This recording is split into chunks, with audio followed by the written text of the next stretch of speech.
Okay, so let's look at some volume problems. Number one, on your volume paper, let's look at the figure. First of all, you want to decide what type of figure is this. This particular figure is a cylinder. So go ahead and name the figure. Now, a cylinder, what type of base does a cylinder have? A cylinder has a circular base, so it has a circle base. How do you find the area of a circle? Pi r squared.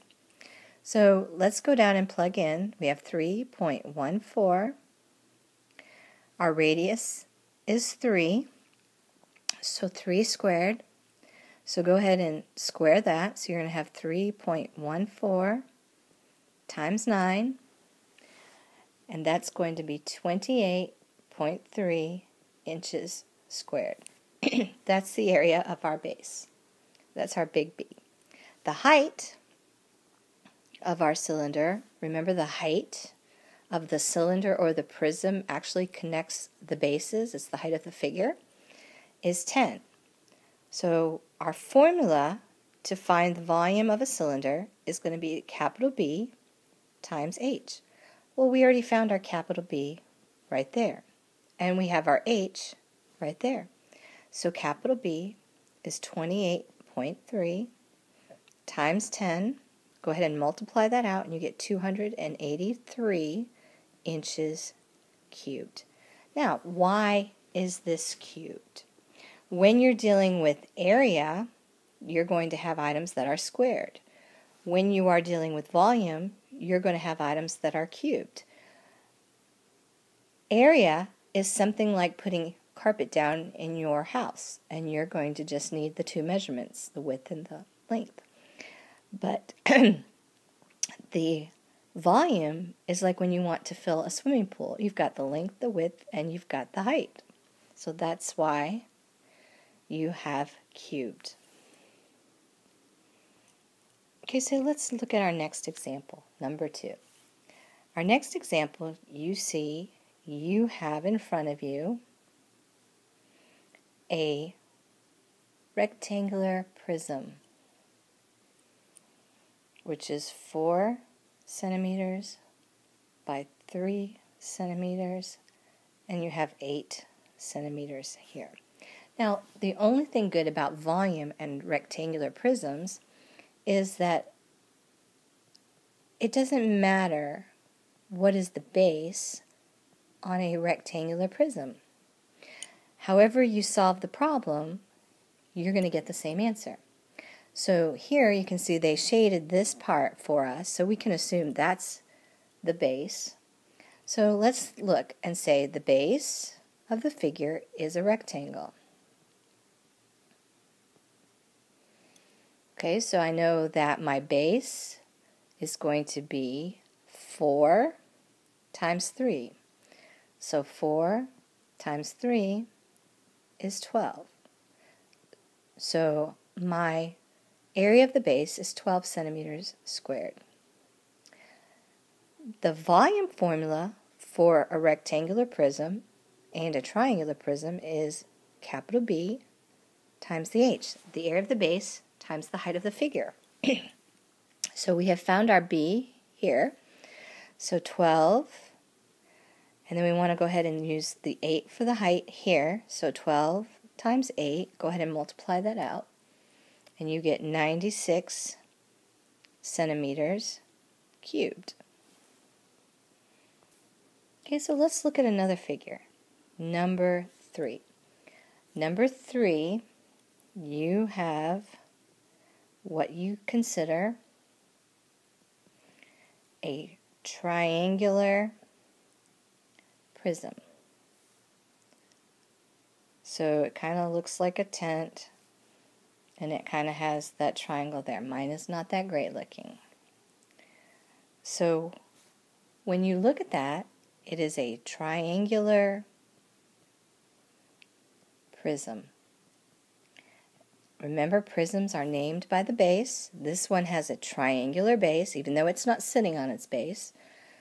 So we have to say that the base is a triangle. Okay, how do you find the area of a triangle? The area of a triangle is base times height divided by 2. Notice the difference between the little b and the big B.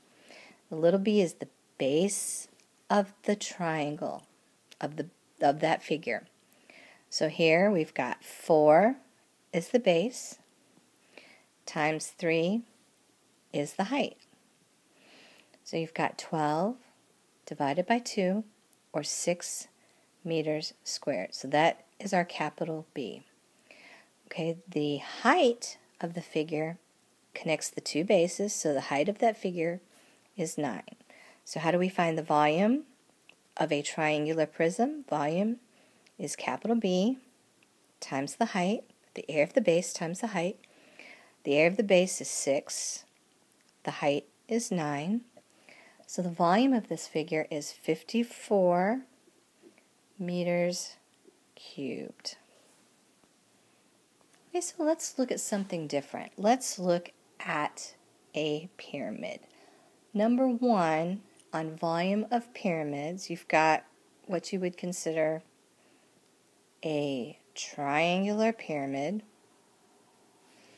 and you've got the height labeled at 5 meters. You've got this hypotenuse labeled at 5 meters because this is a right triangle. You have the legs at 5 meters and 4 meters.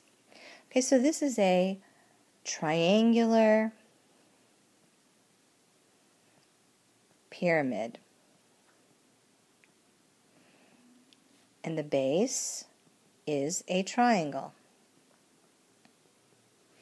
So to find the area of the base, area is B times H, base times height, divided by 2.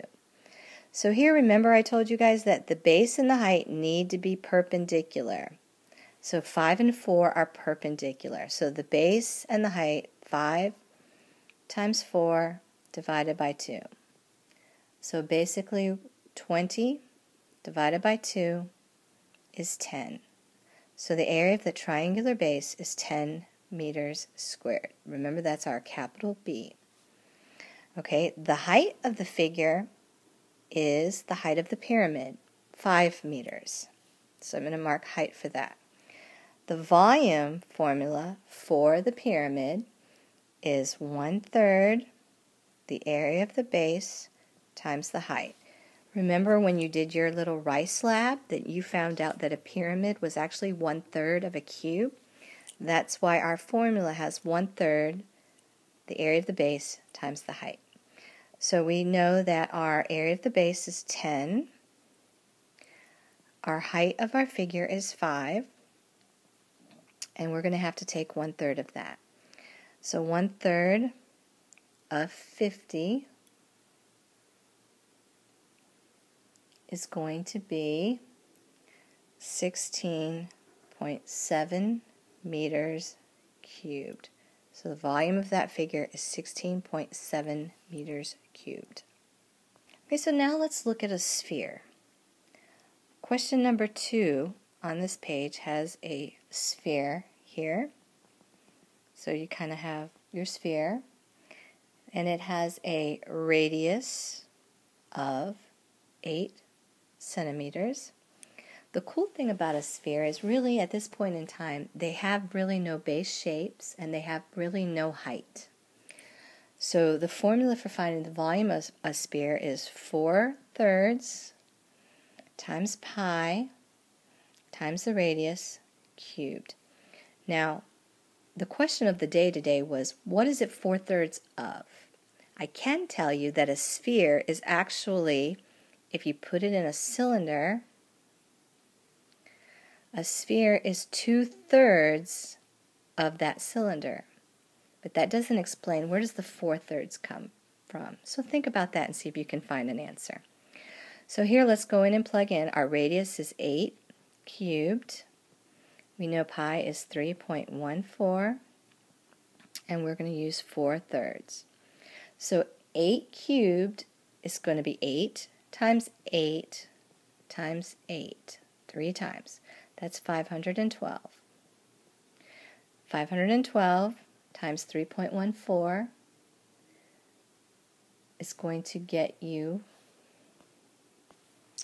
okay, so 512 times 3.14 is 1,607.68. So now I can take that and I can multiply by my fraction. And remember, making a whole number fraction, you just put a 1 under it. So 1,607.68 times 4 gives you 6,430.72, and I'm going to divide that by 3, and you get 2,143.57 centimeters cubed. So guys, when you're dealing with a sphere, remember a sphere has like one of the smallest surface areas compared to the volume. So you want to cube that radius, and then you want to multiply it by pi, multiply it by the numerator, and then divide by the denominator, if that helps you to remember. Okay, so this has been like a little review for those of you that were not here. This is what we talked about in class on Wednesday.